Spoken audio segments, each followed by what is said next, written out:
Chapter 641 Customization. Start by Hydesgrain. Appraising the fire-attributed Tanardan longsword and the small pile of manuals didn't take long as Jul, the Eos, was looking at each manual with a swift yet experienced eyes. Most techniques' value was determined by the effect they had after entering the first stage, or second level of proficiency. For someone who had a slow start but an extreme amplification in the late stage of practice, this would change if they utilized unique techniques. Because this was not the case with the Terra basic techniques Jason solved, what took the longest to appraise had been the longsword that was a mythical grade owing to its high purity factor and the combination of fire-attributed Tanardan metal with a fire-attributed inscription solution. Thus, after only half an hour, the appraiser was done, stating a price for everything. As you may already know, the techniques are not exactly powerful or have an extreme effect, increasing one's power by leaps and bounds after practicing. Nevertheless, they have been written with an intent and energy imprint, which means only someone with a high proficiency at said techniques can copy them. With that in mind, the price for each Terra basic technique would be 5 small, Ascendian rank cultivation stones.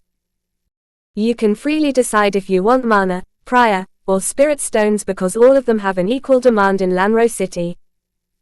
As for the fire-attributed Tanardan longsword at the mythical grade, the price would be 3 small-sized Ascendian stage cultivation stones.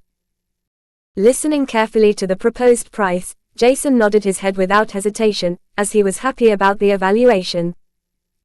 Cultivation resources were the currency that was mostly used on mana because everyone demanded them, and they were goods that would never lose their value. In some areas, certain resources would have a higher, or a lower value, but that was simply because the demand was not high, or the supply simply too large. Despite that, Jason was delighted about the 3 small Ascendian stage cultivation stones he received in exchange for his newly forged weapon. It was much more than he had expected because he could forge it in a matter of several hours. Thus, his funding issue should be solved rather easily. Looking at Jul, the appraiser, Jason smiled lightly before he asked hurriedly. That means, I have around 500 small Ascendian stage cultivation stones, right? Can I ask you to hand the merchant a list of things I need, or do I have to call the assistant again? Jason didn't waste any time and straightforwardly asked the Eos if she could help him out. It was not much and she would be on her way back to the merchant, either way. Because of that, he thought that it was useless to call the merchant again, and it would save time if he were to simply hand the appraiser a list of everything he needed. To start customizing his soul world, Jason wouldn't purchase too many things, and simply change the interior of a small space near the soul world core. A proper stone cave for Petri, a large tree with some greenery for Artemis, and a fireplace or something similar that Solaris liked wouldn't be too expensive, leaving enough to test around with mana and primordial energy generating plants. Jason had already jotted down quite a few, and the appraiser looked at him, not sure whether he was making fun of her or not. However, seeing the list in his hands, Jul could only smile dryly as she said, I can take the list with me, but you can use the messenger card to write a message to someone too. If you don't know how it works, let your conscience enter the messenger card, target the specific contact information you want to write a message to. After that, a small field that looks similar to a piece of paper should appear in your conscience, and you should be able to write to the targeted party. Once you receive a notification, the messenger crystal glows faintly in the upper right corner. There is also the possibility that someone has deactivated the message function, but you will notice that then. Hearing this, Jason was astonished because he didn't know about such a function. Terra had probably missed explaining the function to him, but that was not a problem. Thanking Jul for helping him, he handed her a list consisting of mostly ordinary materials such as mana-infused soil, small and large bushes, a large unra tree, primordial energy intertwined stones in various sizes, and so on.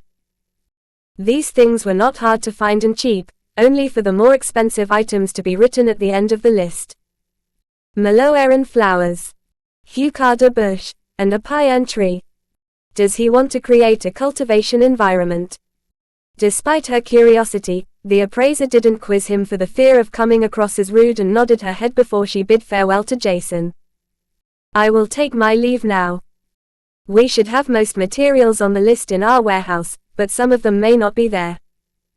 It will probably take a day or two until everything is prepared. I hope that is fine with Sir." Jason simply nodded his head because there was nothing wrong with waiting for a few days, which was something he had expected. Nevertheless, he couldn't help but say, "If possible, send the soil and stones immediately." "Thank you." With that being said, the Eos took a note of Jason's wish before departing. After everything had been deducted, he still had more than 300 Ascendian stage cultivation stones left, but instead of keeping them for himself, Jason wanted the merchant to take them as credit, preventing unnecessarily annoying situations from occurring. Having a credit of 300 Ascendian stage cultivation stones, he could purchase quite a few things, but at the same time, he could accelerate his cultivation pace drastically. This was something he wanted to do, but at the same time, Jason required the funds, which was the reason for him to tell the Eos to give him a credit for the sold goods instead of the physical cultivation stones. Interestingly enough, it took only 2 hours before another woman arrived in front of the manor, as Jason received a message from the merchant assistant that the stones, soil, and a few other commonly found items he had purchased were delivered. Thus, he left the library where he had decided to spend the wait time, only to tell the woman that ran errands to release the items right in front of him. "Sir, I can also transfer them from my spatial ring to yours." Jason found it amusing how excessively the young woman tried to politely tell him that she didn't need to drop everything out of the spatial ring, straight on the ground, possibly damaging some materials. Nevertheless, Jason was not interested in that because his spatial ring was still overflowing with things, while the materials he had purchased were not important enough to bother about being slightly damaged. The mana and primordial energy generating plants were not in this batch of delivered items after all. Thus, after Jason told the young woman to take out the items once again, she followed suit before taking his leave. Several small piles were created right in front of him, with one consisting of soil, another one of stones, and one more with all kinds of recently uprooted plants. There was even a tree, and Jason nodded his head, approving the goods as he smiled lightly. Finally, it's time for the customization to start. He mumbled as he released several soul threads from his body, shooting towards the materials in front of him. Chapter 642 Possibility by Hydesgrain. Enveloping the small piles of soil and stones with his soul threads at once, he also enveloped the bushes and the tree individually with his soul threads. With the excitement humming through him, he couldn't wait to start the customization. More than 10 soul threads were simultaneously led out of his body, controlled by him with ease. However, he noticed that binding everything to his soul at once might be a little annoying. Nevertheless, it was already too late and Jason didn't want to sever his connection to some soul threads because it was a minor inconvenience. As such, he released the soul energy that levitated around his soul world core, leading them through the soul threads toward the designated goal. Even though the soil and stones were at the lowest grade, and had only been purchased in order to figure out if it was possible to create a cultivation environment without energy-generating objects, Jason had to use most of the soul energy for these 2 ingredients. The sheer amount of soil and stones were overwhelming the demand for soul energy that was much lower with higher-graded bushes and trees that were bound to his soul, individually. Jason was astonished about the amount of soul energy that was required to bind simple materials to his soul, but at the same time, he had had an inkling about the high demand. Thus, after having used up 1 million soul energy units and spending 3 hours, everything had been completely bound to his soul. Contrary to his expectations, he didn't face any issues with the soul binding process, but that was a relief, and nothing to start complaining about.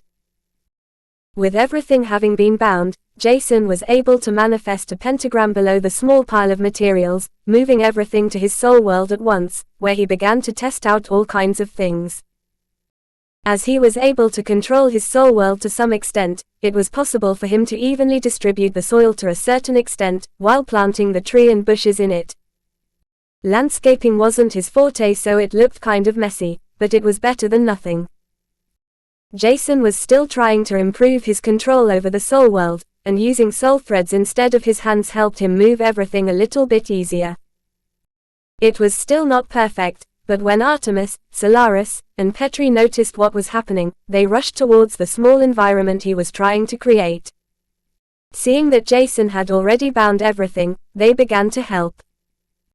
Petri used his large body to even out the soil on the ground by bulldozing, while Artemis dug holes in her large form.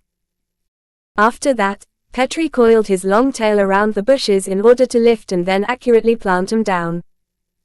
With the remaining soil, they sprinkled it around the stem and covered the roots, allowing the bushes and the tree to stand tall and the roots to have a firm grip.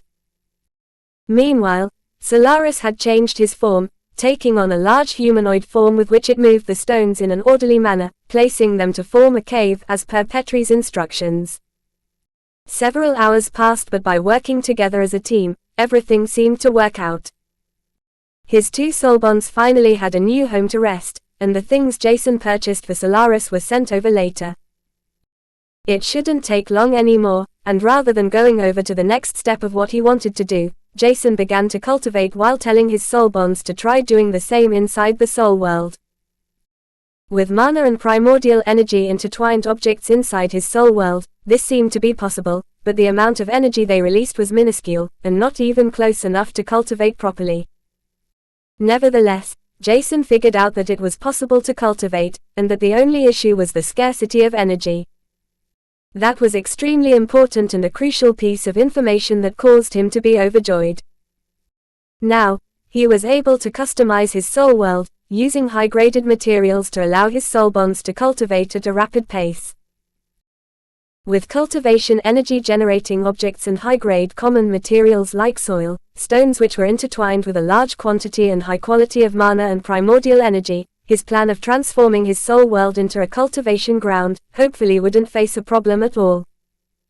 Maybe it's even possible to change a small part of the soul world into an area that has more mana and primordial energy than I can find on mana. With that, it would be extremely beneficial to let my soul bonds cultivate there instead of mana or other planets that have denser, purer, and more cultivation energies, making it more pleasant to cultivate there. Thus, Jason was happy as he allowed his soul bonds to leave the soul world to cultivate with him in the open space until the next woman transporting parcels to the City Lord's abode would arrive. Having this in mind, Jason and his soul bonds began to cultivate behind the manor, so as to avoid others that have nothing to do with the City Lord from seeing his soul bonds. Despite the plan, if someone like the City Lord, Pera, or Jennifer would see his soul bonds, Jason was still not sure what exactly he would say to explain the situation. In the end, this was not something worrisome and he had already come up with an explanation, stating that they were his companions and that his soul awakening made it necessary for him to provide them with shelter and care. Owing to this, the non-existent issue had been solved, and the four of them were able to focus on cultivation. While the three of them were able to cultivate properly, Solaris was still struggling with his urge to speed up its cultivation progress. It was devouring as many soul crystals as possible in order to create more solidified prismarine crystals. Unfortunately, this was not what Solaris was supposed to do. The right course of action for it would be to use its own efforts to solidify a prismarine crystal while slowly absorbing the soul crystals when it was required. After spending 3 days of cultivation in a fully focused manner, Jason felt fully refreshed as he was notified about the arrival of his parcel. The mana-generating plants had arrived, and Jason didn't even waste time speaking with the delivery woman as he enveloped everything with his mana before rushing back to the manor's backyard. Nobody annoyed him there, and even after the City Lord had seen him with his 3 soul bonds, she made no comment. She was of the opinion that certain things shouldn't be forcefully asked, and it would be better to figure out more gradually, without making Jason uncomfortable. The young man was too mysterious, but at the same time, too talented to make him uncomfortable because of something like the existence of 3 low-ranked beasts around him.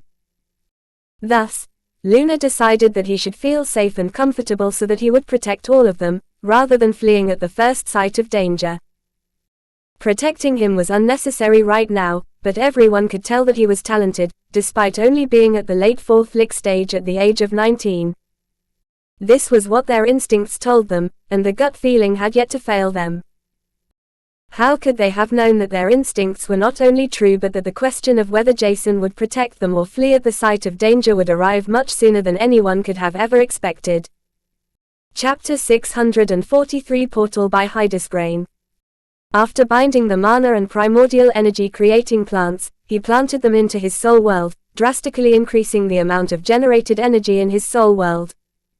It was still incomparable to his surroundings, but better than nothing. Furthermore, the more nutrition he gave the plants, the more energy he would receive in return. This was interesting as they were currently working on the lowest possible level, barely consuming any nutrition from the soil around them. Will they wither once the nutrition inside the soil has been fully consumed, or will the plants start to drain nutrition out of my soul world, or rather, myself? Single quote. Finding an answer to this question was important to figure out because he would have to pay more attention to his soul world than before if his assumption was correct. In the end, this meant that he would either need something that actively replenished the nutrition, replace the soil, or get his hands on something that passively refilled the nutrition in the soil in exchange for absorbing mana, or another cultivation energy, just like a treant of nature spirit. The latter would probably be the best as long as the mana consumption was lower so as to refill the nutrition in the soil than the mana generated by the plants. This was important if he didn't want to suffer a loss. But that was something Jason couldn't pay attention to right now because he had yet to figure out the answer to his previous question. Only then could he start thinking of what he should do, rather than possibly wasting his time. Now, Jason wanted to finally start looking for Jen, or to be more precise, the cadets. He was eager to fight using his full strength if possible in order to loosen his muscles, the tension in his body, and to empty his mind of all the thoughts that swirled within. Taking out the messenger card he called Jennifer, and it didn't take long before she answered the call. "Hello Jason, did you finally decide to search for the cadets?" Somehow, Jason felt that Jen sounded extremely happy to receive his call, which was something he couldn't really understand. Did something good happen to her? He was confused for a few seconds and didn't catch half the words she said, only to regain his senses when he heard her yell his name followed by a quiet mumbling. Did he call me by mistake? And here I thought he wanted to spar with the cadets to show his combat prowess. After having encountered Jason the first time, Jen had been curious about him because he was different from any being she had seen before. Now that she knew that he was a halfling, just like her, only to be possibly from a race that was high in the rankings, Jen felt more excited to speak to him than before. For 2 whole weeks that he had been in the abode, he hadn't shown signs of being interested in fighting, let alone searching where the cadets or Jen was. As such, she couldn't help but feel happy that he had called, only to wonder if he called her by accident. Fortunately, her worry was quickly dispersed as Jason answered her. "I didn't call accidentally. I wanted to know where you and the cadets are. It cannot be the City Lord's abode because I searched everything already." Jason had yet to understand why Jen was so excited to encounter another halfling, one who was as interesting as he was, with all kinds of mysterious secrets around him that she wanted to unveil slowly. Knowing everything about specific people would make them boring, but also interesting because they had opened their hearts to others, revealing the deepest secrets. However, to Jen, who had many secrets herself, with the biggest being that she was hiding her true identity from almost everyone, Jason was more interesting than anyone else. Not only was he able to figure out her identity right off the bat, but also almost every secret of hers within the blink of an eye. This had shocked her more than Jennifer wanted to acknowledge, but instead of being reluctant to speak to Jason, her curiosity was piqued further. Talking to a fellow halfling was a breath of fresh air, and the fact that Jason was not much younger than her made it easier for her to talk to him than those that were hundreds of years older.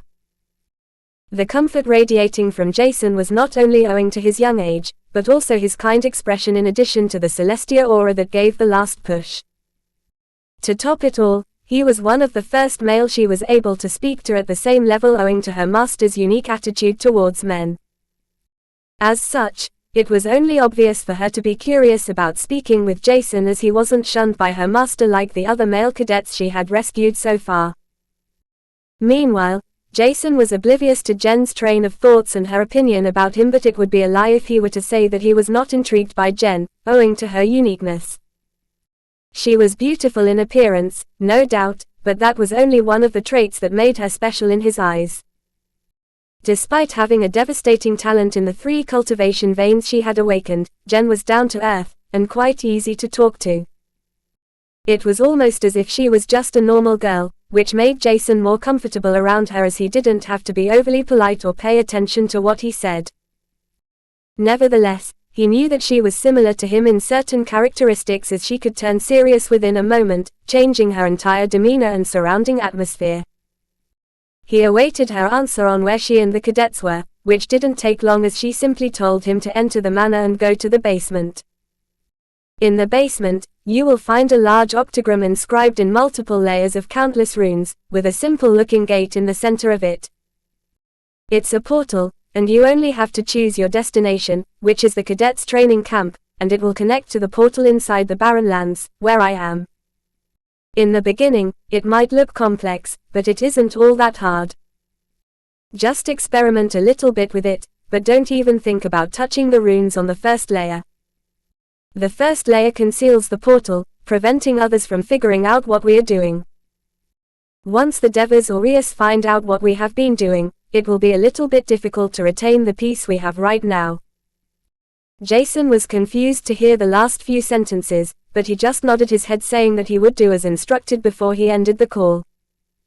Jen wanted to talk a little bit more, but when Jason hung up, she figured that it was also possible to speak to him when he would reach the training ground. Not wanting to stay idle, Jason told his soul bonds to enter the soul world once again before he entered the manor. So the multiple layers of runes I could see with my Emperor eyes were for a long-distance portal. From the looks of it and the runes utilized, it's similar to a world bridge. The only difference is that it is used to teleport someone to a different place on the same planet. Muttering to himself, he entered the basement, only to wonder what exactly the City Lord and Jennifer have been doing, to possibly enrage the Eos and Devas. Is building up an army enough to enrage the Eos and Devere race? I don't think so. What else could it be? They're not planning to use the manas that awakened 2 cultivation veins to fight against the Eos and Devas, right? Wouldn't that be a little bit foolish, considering that attacking one race would probably lead to waging war with both? They would never accept each other's destruction in the face of a possibly more dangerous opponent. Chapter 644 Eagerness by Hydesgrain. Standing in front of the portal, Jason felt the dense energy current swirling inside the room subconsciously enter his body. Feeling the pure mana enter his body, he couldn't help but feel a little bit astonished, only to come back to his senses a moment later. Why is the energy in this room so pure and both high in quality and quantity? He wondered while trying to figure out the solution without wasting any time with what he was supposed to do right now. While activating the runes, and choosing one of the few possible destinations which were shown via images that manifested above a set of runes, Jason's Emperor eyes found something that was extremely interesting. Through the layers of countless runes that created an octagram, a particular interconnection of a bunch of runes was pulling the 3 cultivation energies out of the depths of the ground. This empowered the portal while filling every inch of space within the entire room with the purest mana, which Jason found to be extremely interesting. Creating the portal must have been extremely difficult, and Jason began to question himself whether Pera had created the portal, or someone else. He was not sure how high her proficiency and talent with runes was, but considering that every single rune in the layers of octagrams was inscribed perfectly, he couldn't help but applaud the mysterious inscriber. Instead of hurrying through the gate, he kept gazing at the smoothly connected layers that wasted not even a single centimeter of space, and it was obvious that the inscriber was extremely talented and knowledgeable. The inscriber knew what he, or she, was doing. Despite his interest in the overlapping octagrams, he couldn't afford to waste any more time and soon chose the destination Jen mentioned. After that, the gate began to glow in a faint blue color as liquid manifested within it. The liquid had a dark blue color, and held all the 3 cultivation energies in their compressed form, intertwined with the spatial affinity, allowing the teleportation, in the first place. Taking a deep breath, Jason took one last look at the octagram before he entered the portal. Only a few seconds later, he emerged in an open, barren area, where he was unable to see anything for some time, only to blurt out what was on his mind. That was boring. While Jason expressed his opinion about the teleportation process, he couldn't help but feel disappointed, thinking that it was just normal teleportation, and not even close to the thrill he experienced upon entering a world bridge. If one were to compare the feeling, it was as if one watched an extremely short, but also bad movie right after having watched a 3-hour blockbuster. During the teleportation process, Jason hadn't even been able to see Mana's environment. It was more like he didn't see anything because it was over before it had even started. It was not like the stars and world which he had always seen in the tunnels through which one was pulled inside a world bridge. Thus, it was only obvious because of the difference of time it took to be teleported and to enter a new world, and Jason could only grumble because he had been too excited. Smiling lightly, he stood up, only to see that Jennifer was standing right in front of him. "You're finally here. Was about time. What took you so long?"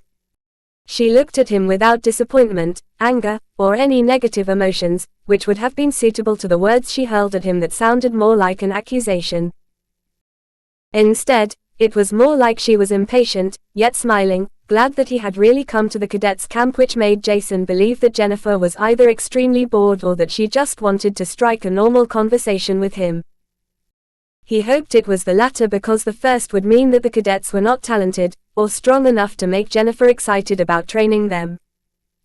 Jason assumed that Jennifer was similar to him in multiple ways, and he also thought that she would be excited to fight or spar with someone strong. That was why he could only hope that she wanted to start a conversation with him as his own excitement to fight began to increase. It had been quite a while since a good fight, and the last spars he had were with the students of Alfnars, where he had been forced to use much of his strength, but not all, as he was forced to refrain from revealing his secrets. This was not exactly different with Jennifer, or the cadets he would face soon, but somehow, Jason didn't feel like hiding anything anymore, not from her at least. He knew Jennifer's secrets even without anyone telling him, and after being accepted by the City Lord, he was not sure if it was even necessary to hide the fact that his soul awakening was different from others, more unique and extraordinarily strong. In the end, the others knew that he was a halfling, and even that he had 3 beasts which they believed to be tamed. Other than that, his eyes trait was obvious, and it was only the extent of the special trait his eyes had, which was unknown. Thus, the others already knew most of his secrets, which made him smile at Jennifer as he asked. "I took a look at the countless runes around the portal. They're quite interesting. Did Pera inscribe them?" Jennifer had already heard that Jason was easily fascinated by almost everything concerning the auxiliary occupations. As such, she hoped the same would happen in the cadets' camp. This was important to her because she felt as if Jason was spending too much time within the auxiliary tower, instead of focusing on increasing his cultivation base, combat prowess, and so on. He was already at a relatively low cultivation stage, considering his age and the mana mastery he had showcased by easily unlocking the library door's extremely complex lock. Even if being able to see the connections of runes, and paper-thin energy threads that were intertwined with each other was uncommon, unlocking the library was something a being without an extremely high mastery of the cultivated energy would be unable to do. Nevertheless, lying to Jason would be useless, thus she was straightforward in her answer. Pera did, indeed, inscribe the portal runes, but she won't be able to teach you for the time being, because my master gave her a few tasks to do as punishment for leaving you alone on the day of your arrival. But, let's change the topic, how about you fight with my cadets? This will help you figure out how strong you are in the face of those with double awakened cultivation veins. If your combat prowess is high enough, I might even consider sparring with you. Smiling at the last sentence, Jennifer indirectly hinted that she was eager to see Jason's fight against others while revealing that she herself was hoping to fight him too. This made Jason smile too, as he couldn't help but feel that his assumption about their similarities was on point. Thus, being equally eager to fight Jennifer, Jason's eyes began to gleam brightly as he looked straight into her silver-colored eyes that had crimson-ringed pupils. It was only then that Jason realized that Jennifer wasn't using her disguised identity anymore, which made him laugh as he couldn't believe his stupidity. How did I not notice that? Chapter 645 Battle Maniac by Hydesgrain. Jennifer was not sure why Jason was suddenly bursting into laughter, but when he had calmed down, she understood it as he asked her something. It's quite interesting to see that you hide your identity from the cadets, while you use your disguised identity when you are in Lanro. Is that because the Eos and Devere race are not allowed to find you, or has this something to do with the cadets and the fact that you saved them while not being disguised? Only now did she understand that Jason laughed out because he had realized that Jennifer was currently in her normal, undisguised appearance, which meant that she revealed herself in front of him and the cadets. Thus, it was only logical for him to be confused, even if she didn't really understand what made him laugh. Do I look funny? She wondered while looking at herself in confusion. But when her eyes flitted back to Jason, Jennifer felt as if he didn't laugh at her, but something else, which was even more confusing. Seeing this, Jason hurriedly cleared the misunderstanding.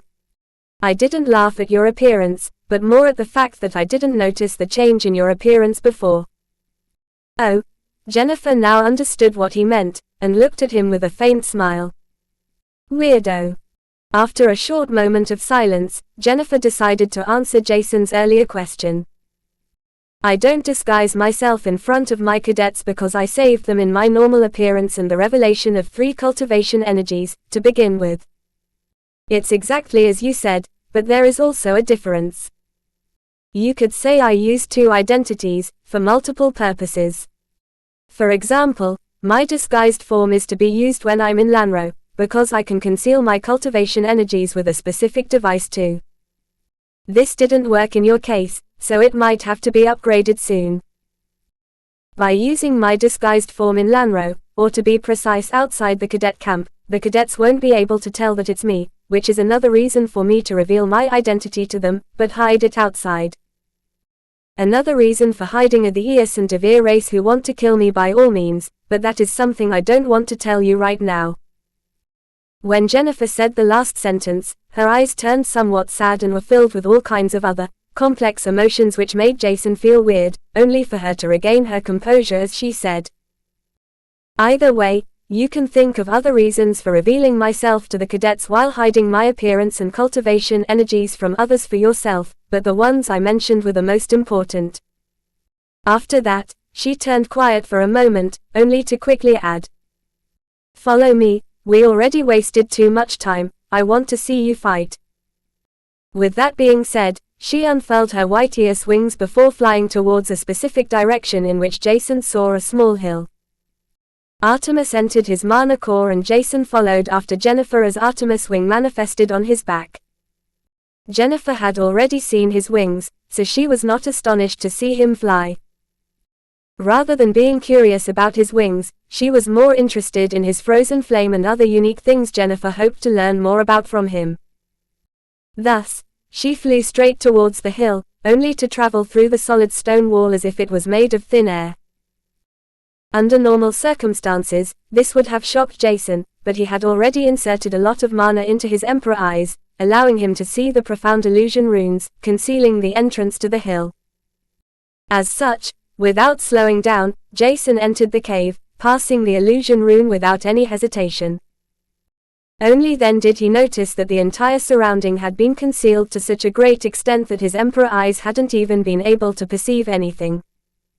Suddenly, he sensed the energy fluctuations of several thousand human-like beings.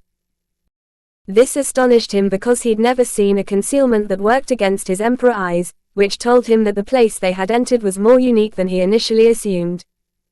They're really building a small army of double-awakened, variants, and mutants. Less than a minute passed before Jennifer and Jason entered a ginormous hall that was bright enough to make him believe that the sun was shining through the hill they had entered. Looking around, Jason noticed several things that attracted his interest, but the most important was that all the thousands of cadets belonged to the Eos, Devere, and human race without a single one that could possibly be called normal. There were devas with a water affinity, Eos with a poison affinity, and humans with all kinds of unique mutations. Because of their variations, Jason assumed that they had been exiled from their race, or they had received a death sentence before Jennifer or Luck saved them from imminent death. Evidently, they had been able to flee from the grasp of others, or they were rescued by someone like Jennifer, who seemed to understand what being an anomaly felt like more than anyone else. Jason had already noticed that her behavior towards him had been weird, and he could only assume that it was because he was a halfling, just like her.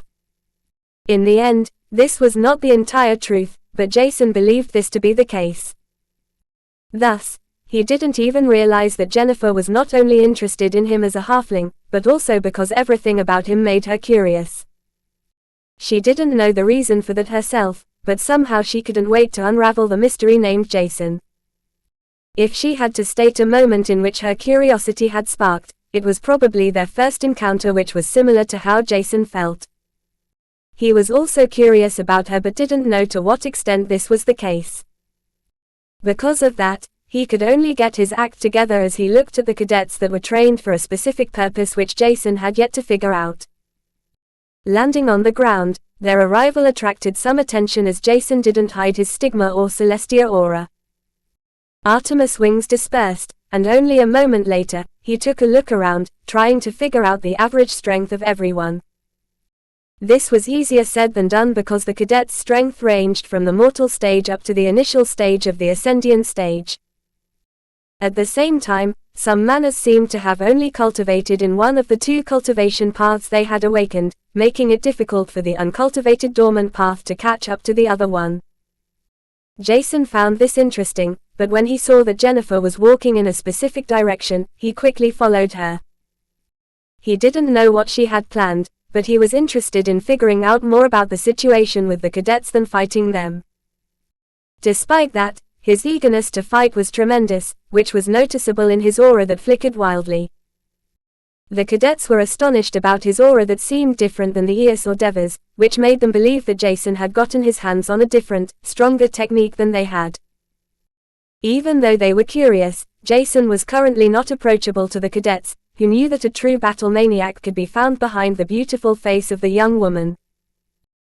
Just thinking about Jennifer's expression when she fought seriously made them shiver in fright, and they didn't even want to remember the spars they had fought against her because they had been beaten up, even after she restricted her strength to a large extent.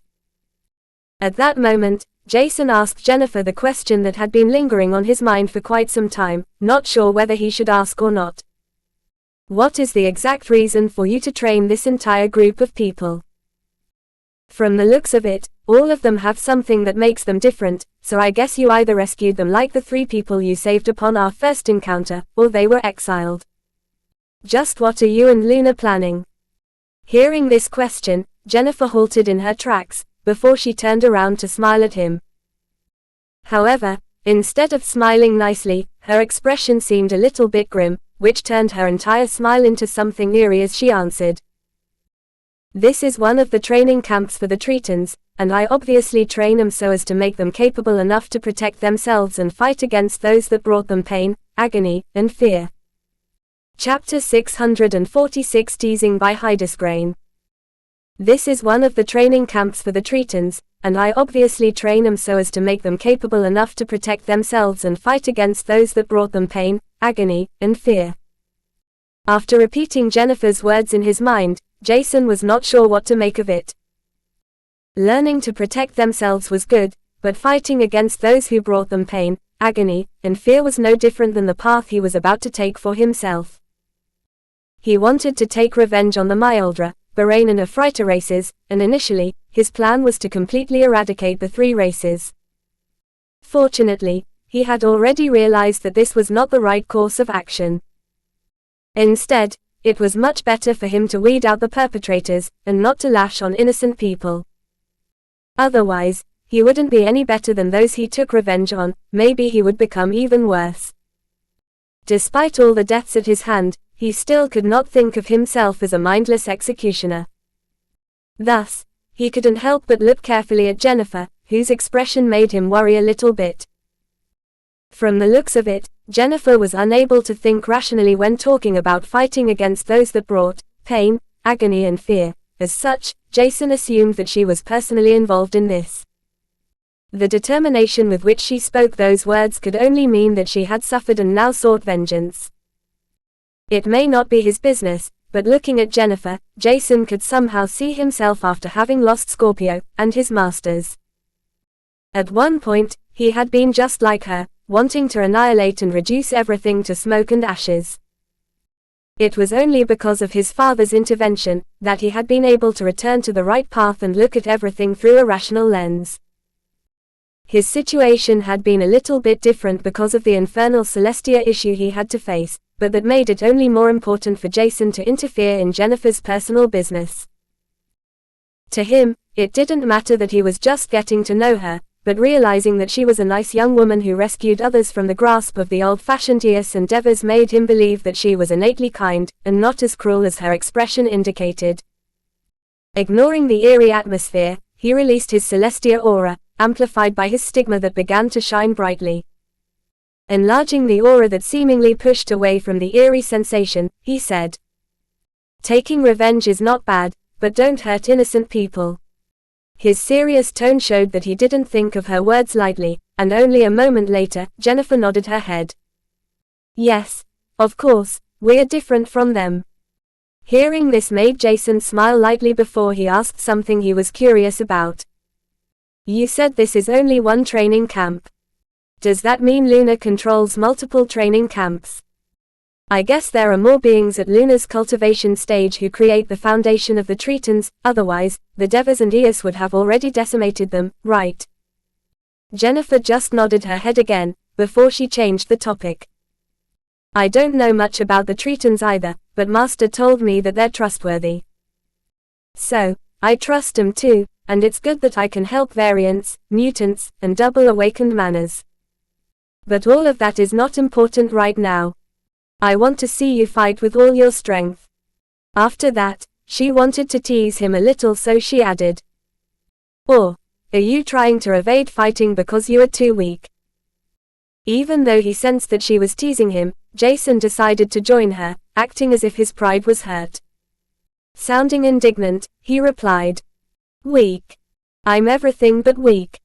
Restrict your strength to my cultivation base, and I will show you who is weaker among us."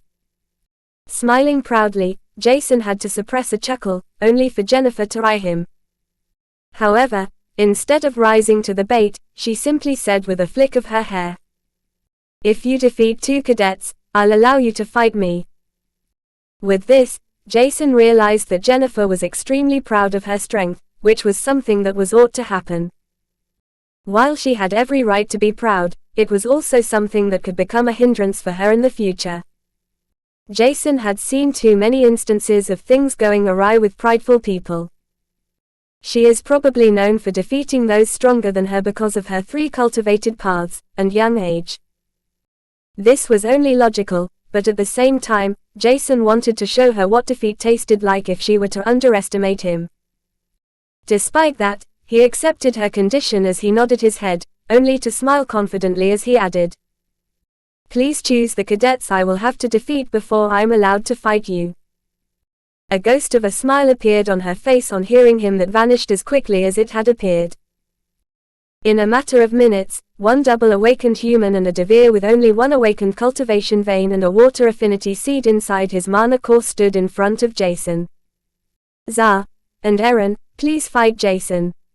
The Devir and human nodded their heads before they asked in unison, "Who should fight him first?" Excitement could be heard in their voice, and Jason assumed that they were sensing their chance to receive some brownie points, and get in Jennifer's good books if they were to defeat him. As such, both wanted to fight Jason first, yet, at the same time, he could also sense a faint trace of fear radiating from them, which made Jason wonder. Are they afraid of her? He suddenly asked himself, only to hear Jen saying, "First. Don't be ridiculous. I want you two to fight Jason together." This caused Jason to look at Jennifer for a moment before the corner of his lips curled upwards. She noticed it. He assumed, Thinking that she realized that he was not all that worried after seeing the Tsar, the Devir, and Eren, the human with 2 awakened cultivation veins. While Eren was at the peak of the Lick stage in both the path of Prior and Spiral, and would soon solidify his first prismarine crystal in his Spirit Sea, Tsar had already solidified a prismarine crystal in his mana core, turning him into a being at the initial stage of the Prisma stage. Because of that, both were confused as they heard Jennifer's words, only to see Jason smirk. Why should we team up to fight against this weakling? He is barely at the late 4th Lick stage. Tsar was unable to control his emotions and felt ridiculed by Jennifer's opinion of his strength. This made her team's 2 beings with a combat prowess at the Prisma stage against Jason, the so-called weakling, feel indignant. Hearing Tsar's outburst had no effect on Jason save his smile that only widened further. If you want, you can fight against me first, alone. I have no problem with that. Saying that, he turned towards Jennifer only to add, you can choose another cadet for the second fight if you want. Confident in his own capabilities, there was no need for Jason to hold back. If someone was strong, but not confident in their strength to overwhelm others, the exhibited combat prowess would be reduced drastically. Thus, even if Jason would truly be weaker than his opponent, he wouldn't back off as long as he sensed even the slightest probability of overpowering his opponents by using his combat experience and special traits. However, right now, this slightest probability had morphed into a huge chance, and Jason didn't even feel the pressure radiating from the Devir, who was able to wield water, even if the young man was trying his best. The Devir didn't even look as hideous as the Devas he had seen before, and except his skin color, the leather-like skin, his horns, and wings, there was not much of a difference to a normal human. Yet, with that thought, Jason wondered what normal humans even were, which made him smile.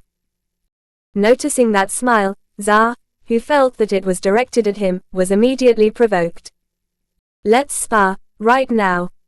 Chapter 647, Not Yet, by Hydesgrain.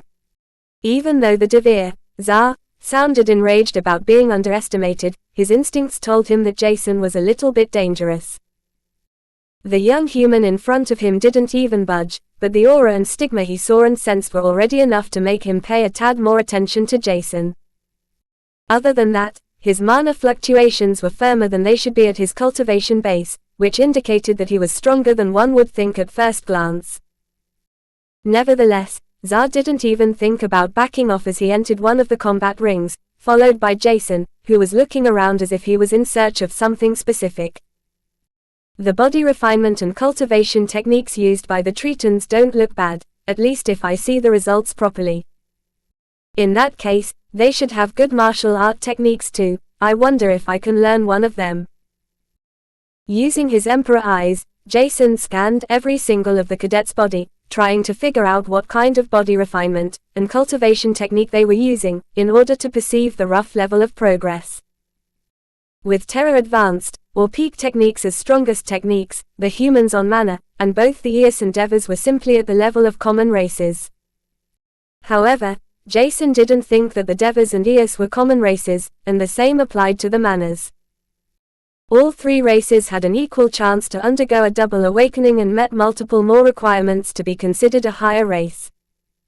As such, it was not unlikely that a few heaven-grade manuals were in the possession of existences like Luna, and other powerhouses of the respective races.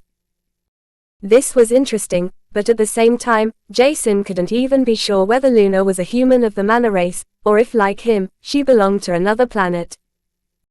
In the end, this didn't matter, and the only important factor he had wanted to figure out was the rough ranking of the 3 races, because it was highly possible that he would create many issues for them. At least, that was what Jason felt. With that in mind, he entered the combat arena, facing Tsar, who looked at him with a glare that caused Jason to smile bitterly. It made him wonder how some people could have such low self-esteem that they would get enraged at the slightest provocation. Shaking his head, he approached the opposite end of the gigantic combat ring that had more than enough space to let dozens of people fight against each other. Yet, right now, it was completely empty, and the gazes of the multitude of cadets lingered on him. Jennifer was hovering above the center of the arena, ready to start the countdown once Zar and Jason were ready. Only 3 seconds later, the spar had already started, and Zar didn't waste any time, as he shot forward, unsheathing 2 daggers. Crossing the distance of 100 meters in a matter of seconds, he emerged in front of Jason, who hadn't moved a single inch. Is he afraid? Zar wondered with a sly smile on his face as he stabbed the dagger in his left hand past Jason, only to twist it, aiming at his side. Before the dagger could make contact with Jason's skin, he took half a step backward as he twisted his body to the right. Jason's reflexes were lightning quick and predictably, Zar's attack missed its target, causing him to stumble forward as he suddenly felt something rough around the ankle of his right foot. A premonition flashed through his mind, and he wanted to break out of the sudden entrapment, as he looked straight into Jason's eyes. His eyes were sparkling but shockingly, their property had changed to that of a reptile, with golden silverish eyes. Unbeknownst to Zar, a second stigma had manifested above Jason's already existing stigma, and the young arrogant Devere could only sense deep shock sweeping through his body. He flinched owing to the petrification curse that affected his entire body. Only a moment later, the race-specific weakening curse began to act, infiltrating the Deva's entire being, weakening his physical strength only slightly. Because Jason's cultivation base was too weak and the gap between his opponent's cultivation stage to that of his own was high, the petrification curse and the race-specific weakening curse's effect were not that great. Nevertheless, it was more than enough after receiving Petri's amplification to occupy his mana core and fuse with his youngest soul bond, which increased the effects of his curses. Other than that, Jason could sense how his body was strengthened to an extent he had never felt before, making him believe that he might be able to reach the physical condition of a being at the Prisma stage soon enough. This was great news, but at the same time, it made Jason wonder just how strong he would become while being at the Lick stage. Nevertheless, this thought dispersed as quickly as it had emerged, only to be replaced by the sole desire to defeat Zar. Having used Petri in his fusion, Jason revealed his secret, but that did not matter because he would rather fight by using a little bit more of his strength while being in a relatively safe position, than being forced to reveal himself only when it came to life and death battles. With Petri's tail and eyes as the only body parts he allowed to be manifested, the 5-meter-long tail was everything that could be perceived by the others. They didn't see the reptilian eyes, but noticing that the long tail was coiled around Zar's leg, the moment Jason evaded him with a subtle movement, everyone expected to see something grand from their comrade, the Devere with the water affinity. Unfortunately, this was easier said than done, as Zar had been interrupted for a total of 2 seconds owing to Jason's curses, which was more than enough time for him to finish off the arrogant Devere. He didn't summon any weapon, but instead, Jason simply manifested scales on top of his knuckles. The scales he manifested were extremely sharp, and could also help him pierce into his opponent's flesh it hit hard enough with. With the scales he also received the bare minimum amount of protection, allowing him to launch a counterattack with a multitude of high-velocity and powerful punches that aimed at the most vulnerable parts of the Deva's body. One punch after another was initiated, but Zar was unable to move as he was pinned to the ground, held by the tail that was coiled around his entire right leg. Because of that, Zar used his water affinity for the first time in the entire fight that had started less than a minute ago. Enveloping his right leg with a layer of water, he didn't hesitate a single second, as the water shot outwards with a terrific speed as it seemingly turned into a blast. This was unnoticed by the others, but Jason felt that his 5-meter-long tail was suddenly pierced through by several water beams that felt like solid spikes. Uncoiling the tail, Jason hurled Zar away as blood splattered from the tail that was pierced several times while Zar's leg was fully enveloped in a layer of water that had turned into spikes. From the looks of it, Zar's condition was much worse than Jason's, which was mainly owing to the accurately targeted areas at which Jason had driven his punches. Nevertheless, the young Devere was still relatively fine on the outside. At least, that was what most thought, only for Jason to smile brightly as he commented, "If I were you, I would give up now, otherwise it will be a little painful." What neither the spectators nor Xia had realized because they had been distracted was that Jason had inflicted several scratches every single time he had hit Xia with his razor-sharp knuckles. In each of these scratches, Jason had shot a fraction of Solaris flame at the same temperature as Xia's body, preventing him from noticing anything.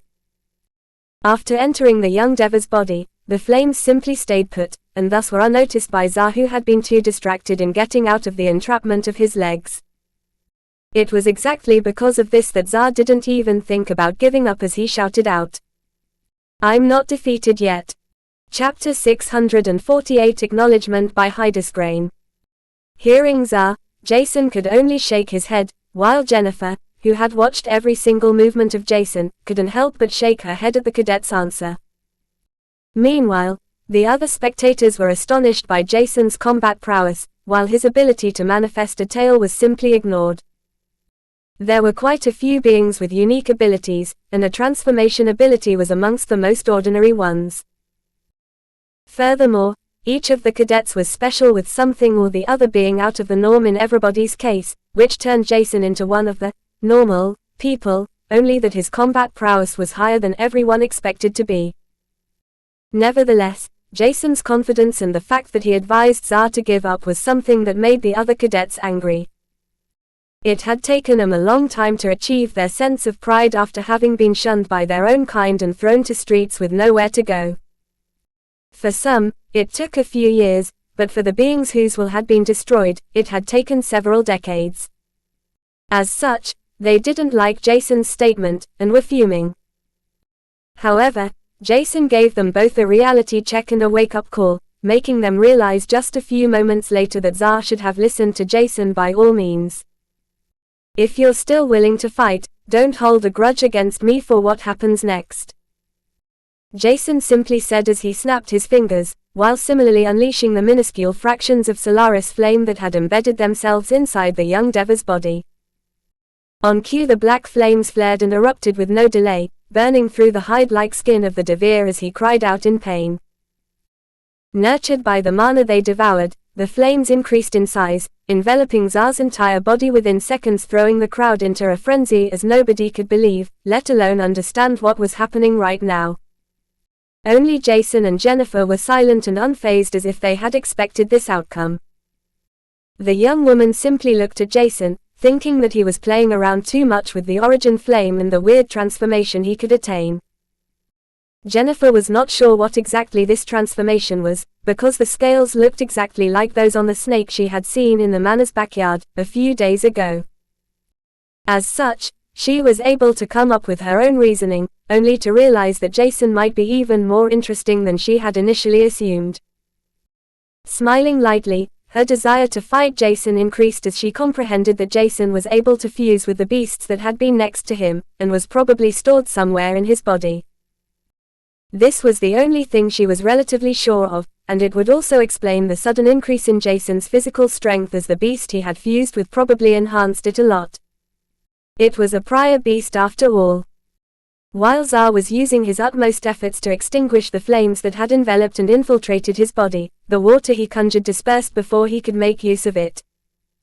Because of that, and the fact that Jennifer wanted to avoid anyone being seriously injured, she raised her hand. "Stop. The fight is over." Jason was just waiting for the sign, and immediately summoned Solaris, who created a suction force, pulling all flames out of Xia, who slumped to the ground, excessively exhausted. He could only stare at Jason, who had used him as a means to nurture Solaris, allowing it to advance slightly faster. Under normal circumstances, Jason would have simply extinguished the flames within his opponent, but now he had wanted to help Solaris a little bit. The fusion with Petri was dissolved the moment he had snapped his fingers, which had, in fact, ended the battle in Jason's opinion. As such, the spiked tail had already dispersed while Jason's eyes had reverted to their normal appearance as well.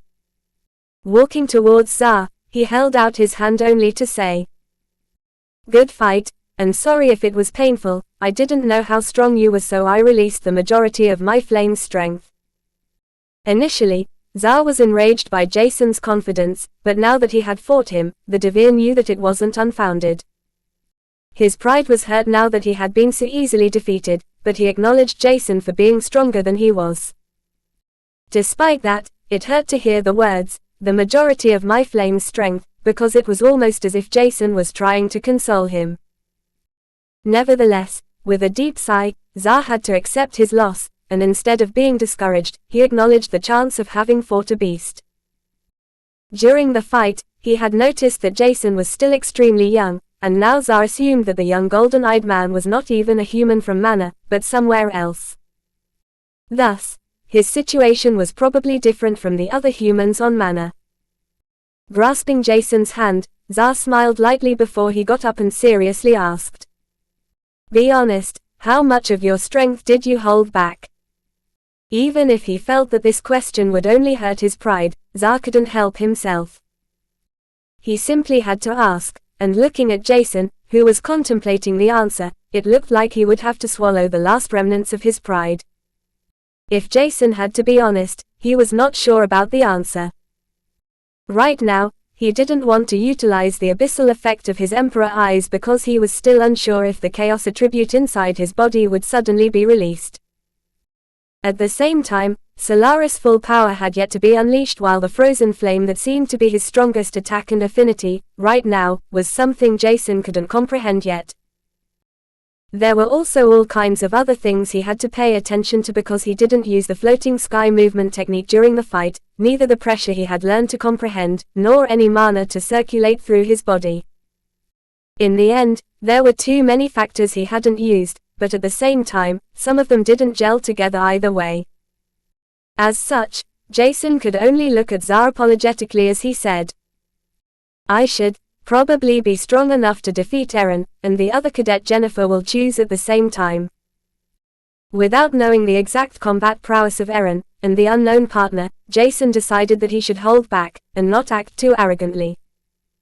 However, his statement alone was proof enough that he had been holding back a lot, which caused Xar to look at Jason dejectedly, only to get himself together as he mumbled, "I will definitely become stronger, much stronger, and then, I will defeat you." After having mumbled these words of encouragement for himself, Xar left the combat ring, where he saw his comrades that looked at him with a thumbs up. "You didn't back off, buddy, good job to hold out against such a monster-like existence. His fire affinity is way too strong, you tried your best, that's all we can hope for." Seeing how everyone encouraged Xar, Jason couldn't help but smile, thinking that it was great to have motivating comrades who didn't laugh at someone for facing defeat. Everyone's circumstances were different, and for people like Jason, their cultivation base was just the basic foundation of their strength, to begin with. The other cadets and even Jennifer were now beginning to understand this, and his strong mana fluctuations were now making sense to them. Jason was out of the ordinary, and comparing him to others at the same cultivation rank and stage simply didn't make sense, and neither would it do right with any of them. This was exactly why Jennifer had thought of making Jason spar against beings at the Prisma stage, because she had already sensed that the young man with golden eyes was different than anyone else she had ever met. Her desire to fight him only increased, but instead of actively showing this, she simply ordered Eren and Lilia, one of the variant Eos, who was born with awakened cultivation veins of Marist and Prior, to enter the combat ring. Jennifer knew that Jason hadn't used much mana, and instead of giving him more to recuperate, she wanted to see how he would react under pressure. "Show me some more, Jason." Chapter 649 Two Double Awakened by Hydesgrain. With eyes that flickered with interest, Jennifer's mind and focus was solely trained on Jason. The slight change in her body language was noticed by the other cadets, who couldn't help but stare at their instructor as if they didn't know who she was anymore. Why does Coach Jennifer look like she will pounce at the newcomer at any moment? You saw that too, right? I feel some sort of tension between the two of them, maybe they will also fight. Or, maybe, there is something more between them. He arrived with her, and they seem oddly close, but maybe, it's just my imagination. Suddenly, the voice of a young man resounded behind the gossipers, who turned around, only to see one of the few cadets that were considered real prodigies. It was Rex, a human of the Mana race. Considered to be a mutation, he had awoken the Marist cultivation vein, and was thus cultivating with mana, just like Jason did. Why would Jennifer pounce on that young man? He cannot even be considered a prodigy, and is nothing but a show-off. He probably won't even be able to defeat Eren and Lilia. Jennifer won't look at him after he has been defeated. Staring at the three gossipers in anger, Rex said in a dominating voice, and the others quickly retreated, leaving Rex alone as they merged with the crowd of other cadets that wanted to spectate the battle. Averting his gaze to Jennifer, who he eyed with fervor as he licked his lips, he just noticed that her eyes were truly trained on none other than Jason. This caused him to grit his teeth, while his fists were clenched. Rex's nails pierced into his palm, and were digging into his skin as his thoughts were going wild. Why is she staring at the newcomer like that? I've been here for years, trained by her personally, but she never looked at me as she looks at this youngling. Unable to understand what made Jason so special except his combat prowess that made him barely as strong as some prodigies that were considered average, Rex couldn't help but feel that the world was unfair. While Rex was practically seething in rage, the other cadets noticed his expression, which made him increase the distance further, as an ominous aura was radiated from him. Having reached the Ascendian stage, Rex was a strong contender, and his aura and mana fluctuations were not to be taken lightly. Thus, even Jennifer realized that something was going on behind her back, only to ignore it like she had grown accustomed to ignoring the lustful gazes of others. It was not a rare occasion for someone to look at her lustfully, but as long as they didn't dare do anything, she would leave them alone.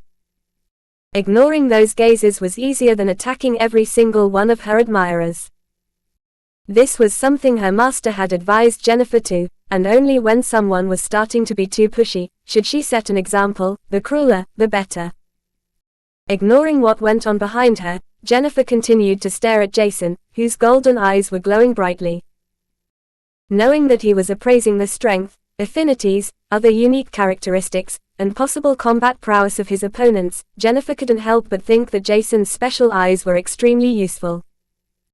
Being able to determine whether he was strong enough to face someone, or not was crucial, while perceiving unique characteristics of certain opponents was similarly important.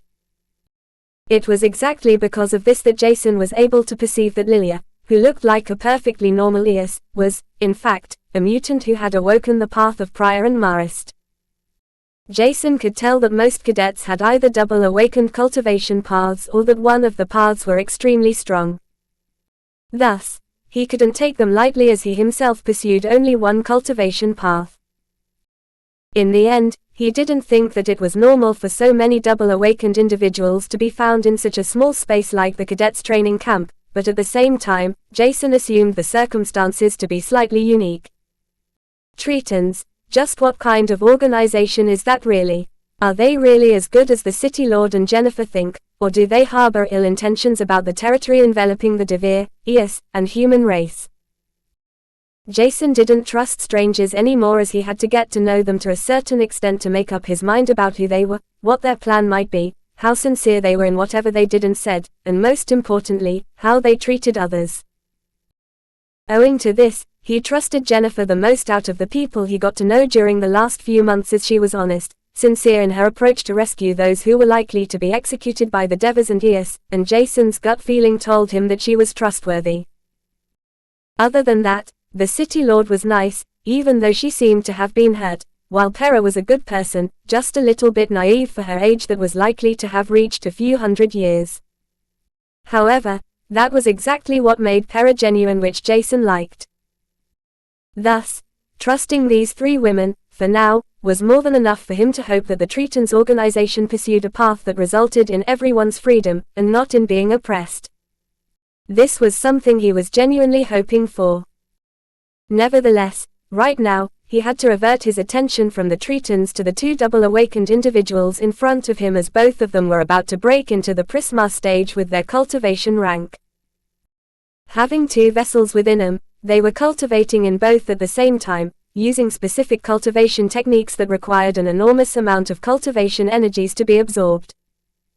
Owing to that, their progress was much slower than anyone else's, but at the same time, their prowess increased much more. This was exactly what Jason had undergone by being required to use 3 times the amount of mana to liquefy a single drop of mana. It required more time to absorb the necessary mana and liquefy it into a single drop, but at the same time, it made him much stronger than anyone else at his cultivation base. Jason assumed this to be one of the strong, yet hidden perks of the Celestia race. Adjusting his stance, Jason didn't even think of holding back against the opponents in front of him. Eren was at the peak of the Lick stage, while Lilia could already be considered to have progressed halfway into the Prisma stage, with 1/2 of the first solidified prismarine crystal having been constructed. Thus, Jason had to be careful, which was the reason for him to allow Artemis to enter his mana core without any delay. The cooldown on the fusion lasted only moments, as he and Petri had barely used any energy to manifest a 5-meter-long tail in addition to fusing their eyes. Nevertheless, Jason knew that he was unable to directly fuse with Artemis. However, that was not even what he had planned, from the beginning. His plan was different because his liquefied mana drops were already enough to consider him as a being at the peak of the Lick stage, as each of his mana drops was comparable to 3 normal mana drops. With that in mind, Jason couldn't help but smile, thinking that fighting Eren and Lilia will be extremely interesting. They were both double awakened, and strong enough to destroy him without any problems if he were to have nothing else except his cultivation base to increase his combat prowess with. However, that wasn't the case, and with a bright smile on his face, he eagerly awaited the spar to start. Chapter 650 Realization by Hydesgrain. The moment Jennifer initiated the fight, Jason circulated a large amount of mana through his body, while exerting the floating sky movement technique at the highest mastery he had comprehended until now. This more than doubled his speed right off the bat, allowing him to cross the distance between him and his opponents in no time. Both Eren and Lilia had an extremely strong physique as they cultivated in the path of Prior and another one, however, Jason's speed was still much faster than theirs. Emerging in front of Eren, who had just swung back his spear to start running, Jason smiled cruelly, as Byakuya manifested in his hand. Ready to slash out, he didn't even hesitate to insert a huge amount of mana into it. Leaning forward, his face almost touched the ground as Artemis' wings spurted out of his back. Only a fraction of a second was required for the wings with a wingspan of more than 10 meters to unfold as Jason pushed himself up from the ground with every ounce of strength inside his body. Catapulting himself into the air, he saw many things happening at the same moment. Jason exerted both the petrification and race-specific weakening curse with a large amount of mana that interfered with Eren's capabilities to retaliate, as he was stuck in his place for a quarter of a second. This quarter of a second was enough to envelop Byakuya with a layer of black flames that erupted from within the weapon. Jason slashed out from the ground vertically, using his own force and the momentum of being pulled high in the air. The move he had just initiated had been complex, but seeing blood splattering on the ground from Eren's body, Jason nodded his head proudly. However, his pride lasted only for a second when he realized that there were suddenly 2 Erens, instead of 1. The second one was standing right behind the Eren he had just seriously injured. It was only then that his Emperor eyes perceived a subtle difference between the 2 bodies, which caused him to blurt out uncontrollably, "Decoy!" Eren was shell-shocked by Jason's merciless attack, but his instincts had allowed him to react early enough, using almost all of his spiritual force to create his doppelganger, protecting him from being heavily injured. Jason realized that Eren didn't have any spiritual force left in his spirit sea, but had more than enough primordial energy within his body, while Lilia was still completely fine. She had already predicted Jason's move, so she quickly circulated both primordial energy and mana through her cultivation veins. This increased her speed and strength exceptionally. With this, Lilia grew confident that she was stronger and faster than Jason, which caused her to flap her wings as she pushed herself from the ground, pursuing the young man, who had already reached an altitude of more than 10 meters. Even if he was unable to defeat Eren right off the bat, he was not severely restricted and did not have much difference from a normal cultivator with a single cultivation vein. Thus, his combat strength shouldn't be much different to someone at the peak of the Lick stage, and, at most, it was strengthened through his physique, the result of his cultivation, and possible martial art techniques. Nevertheless, this didn't make up a difference of strength one received from more than 5,000 drops of liquefied mana. With Artemis occupying his mana core, Jason's strength was already close to reaching 18,000 drops of liquefied mana even without utilizing an affinity, one of his abilities, or his Celestia aura and stigma. By using only one or two extra abilities, he was already close to reaching the Prisma stage, which was evident as he had just defeated Xar, the Devir, who was in fact, at the Prisma stage. Thus, Lilia's seemingly confident approach towards him was nothing but a charade Jason had purposefully instigated after he had noticed that Eren had protected himself. If he were to be honest, Xar had felt like a stronger opponent than Eren because the Devir hadn't given Jason an opportunity to attack him right off the bat. On the other hand, Eren had made this big mistake in giving Jason the opportunity to attack, which resulted in Eren having to create a doppelganger, which was something he was only learning to do right now. Because of that, the spiritual force he had to consume to achieve this feat was much higher than usual, but that was not something Jason could be bothered about. He had slowed down his pace after propelling himself into the air, luring Lilia to follow him into the sky, where Eren couldn't reach them easily. Lilia should have known better than to leave behind her partner, but she did so nevertheless, thinking that Jason was not much of a threat. Despite seeing what he had done to Zaran just a second ago, to Eren, she felt that she could take him down. Thus, she made the big mistake of pursuing him into the sky, only to see him suddenly turn around. Through this sudden change in movement, Lilia didn't even think of halting in her tracks as she wanted to use her momentum to injure Jason heavily. As such, she was fully prepared to pierce her thin longsword right into him, the moment they would clash.